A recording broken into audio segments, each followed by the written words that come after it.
"No Jackals story tonight, please, Outa," said little Jan, as they gathered round the fire. "We all think Jackals was a cruel, horrid creature, eating the poor little doves and cracking the good heron's neck." "Yes," chimed in Petai, "he was always playing wicked tricks, so no more Jackals for us." "What will you tell us tonight, Outa?" "Something really nice," suggested Willem, "and not unkind." Outa's beady black eyes twinkled from one to another of his little masters, while an affectionate smile spread over his yellow face, accentuating the wrinkles which criss-crossed it in every direction. "Ack! The soft young hearts." Outa's heart was like that once, too, but, he shook his head, if the heart doesn't get a little tie like a biltong, it is of no use to a person in this old hard world. He deposited his shapeless hat on the floor, tapped his red cup doak with a claw-like forefinger, and waited for an inspiration. It came from an unexpected quarter, for suddenly there was a commotion at the end of his old coat, the tails of which hung down nearly to the floor, and, diving into his pocket, the old man triumphantly produced a squirming tortoise. "See what Outa caught for the Bajis near the Clip Cup this afternoon. A nice little berg schildpad, mountain tortoise. Now Boss Willem can put it in his kraal with the others and let it lay eggs. It is still young, but it will grow, yes, so big." A cartwheel might have been comfortably contained in the circle described by Outa's arms. It was a knobbly, darkly marked tortoise, quite unlike those the little boys generally found in the veldt near the house, and they took possession of it with delight and suggestions as to a name.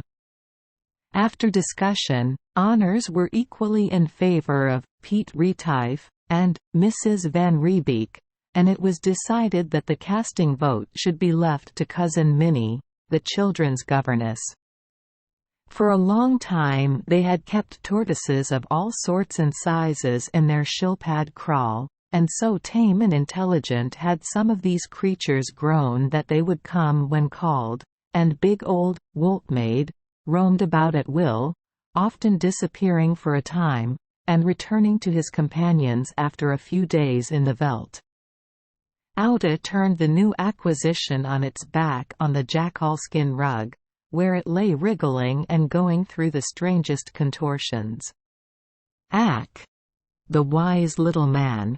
Is it there its mother sprinkled it with buku, aromatic herb, there, just under its arm?" He touched the skinny underside of one of its forelegs.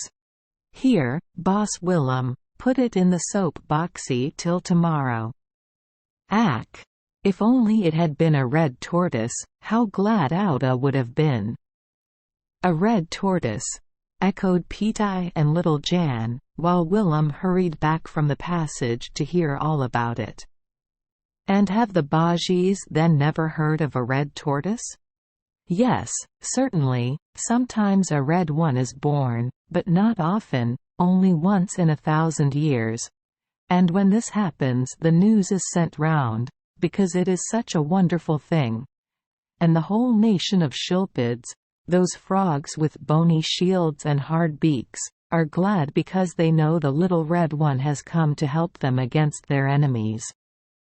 Once a long, long time ago a mother schildpad laid an egg in a shallow hole in the sand, just where the sun could warm it all the day, and she scraped a little sand over it, so that no one could see it. See Bajis, she was afraid of thieves. It was white and round, and so large that she felt very proud of it, and she often went to see how it was getting on. One day, as she got near the place she heard a little voice, "Peep! Peep! Mam ma, come and find me." So she called out, Kindji, here's your ma." My! But she walked fast. Her short legs just went so. Auda's arms worked vigorously, and when she got to the carew bush where she had put the egg, the shell was broken and a little red tortoise was sitting alongside of it. His shell was soft, and you could see everything inside of him, and how the blood went this way and that way. But never mind, it is more so with little tortoises. He was fine and healthy, and everything about him was quite red. A la world. Old Mamma was proud. She went and told all her friends, and they came from all sides to see the little red tortoise. There were berg tortoises, and vlakte tortoises, and zandkruipers, and even water tortoises, young and old, and they all sat round and praised him and gave him good advice and nice things to eat. He listened to everything and ate all the nice things, and grew bigger and redder and harder, but he didn't talk much. And the old ones nodded to each other and said, "Ack, but he is sensible." But the young ones said, "Ack, but he is stuck up." And they went away and crawled in the red clay to make themselves red. But it was no good. In a little while it all rubbed off. At last all the visitor shilpids went home again.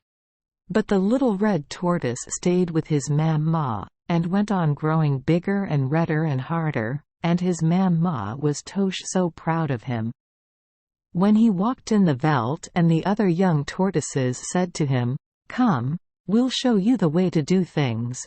You must do so, and you must do so," he said, "You can do so if you like, but I'll do things my own way." And they said, "Stuck up red thing. Wait, Ubast Giraffe will get you." But they left him alone, and although they all wished they were red, they did not crawl in the clay any more. They knew it was no good. It was only from outside, so it soon rubbed off, but the little red one's redness was from inside. And Bajis know. For a thing to be any good it must be on the inside. He glanced involuntarily at the wall cupboard where his soupier was safely locked up. It would certainly not be any good, in his opinion, till it was on the inside of him. But when the old tortoises gave him advice, the little red tortoise listened and thanked them. He was a wise little man. He knew when to speak and when to hold his tongue. At that time, my Bajis, the whole tortoise nation was having a hard time with Ubast Giraffe. That old horse with the long neck and the unequal legs, who is all white and black like a burnt thornbush with crows sitting on it. He gives blue ashes when he is burnt, therefore is he called the Blue One. He had taken to eating tortoises. They didn't know what to do. They tried to make a plan, but no. They could find no remedy. Whenever Ubast Giraffe saw a nice young tortoise that he could easily swallow, he picked it up in his mouth, and from fright it pulled its head and all its feet into its shell, and, goops! One swallow and it had sailed down the Blue One's long throat, just like Bajis sail down the plank at the side of the skier crawl. The little red tortoise listened to the plans that were made, and at last he thought of a plan. He was not sure how it would go, but he was a brave little one, and he thought by himself, "If it goes wrong, there will be no more little red tortoise. But if it goes right, then the whole tortoise nation will be able to live again." So what did he do, my Bajis? He crawled out far in the veldt and sat in the path where the old Blue One liked to walk. Soon he heard goof, goof, goof, coming nearer and nearer. Then the noise stopped. The little red one peeped from under his shell. Yes, there was the great Blue One, standing over him and looking very fierce. "Do you know, little red tortoise, in one moment I could trample you to death?" The little red one was very frightened, for this was not his plan, but he said nothing. "Do you know, little red tortoise, in one moment I could swallow you?" "Ack! How glad was the little red tortoise! But he only said in a small little voice, "Yes, noble blue one, I belong to the nation whom it is the custom to swallow. Please swallow me." Ubast Giraffe picked him up and gave a little gulp, and the little red tortoise slipped halfway down his long throat. But oh jay! Here a strange thing happened. The little red one would go no further.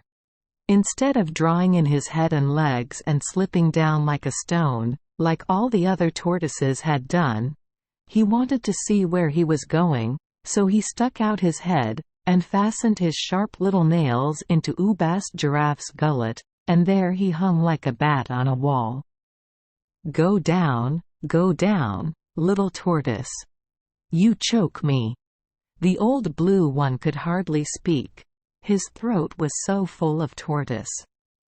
"Peep! Peep!" said the little red one, and held on more tightly than ever. Come up, little tortoise. You kill me." The old blue one was stamping and gurgling now. "Peep! Peep!" said the little red one, and hung on with his hard bent beak as well. He thought, "No. Too many of my nation have sailed down this red sloot. I won't let go. I tell you, Bajes." Ubast Giraffe danced and pranced over the veldt. He screamed and bellowed. He gurgled and swallowed. He tried to get the little red tortoise down, and he tried to get him up. But it was no use. The little red one clung fast to him till he was quite choked, and sank down in the sand and died.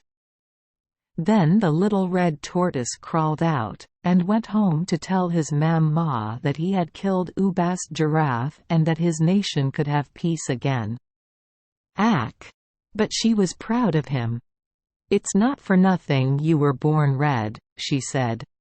"Come here, my little crab, that I may put Buku under your arm.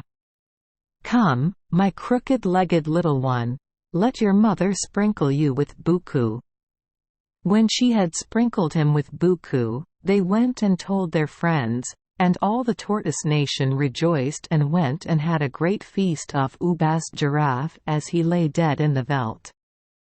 And they thought more of the little red tortoise than ever. Even the young ones, who had been angry with him, said, "He is wiser than we are. We will listen to what he says. Perhaps, after all, there is something in being born a certain color." Single quote. Thank you for joining us for today's fairy tale. We hope these stories bring joy and meaning to your day.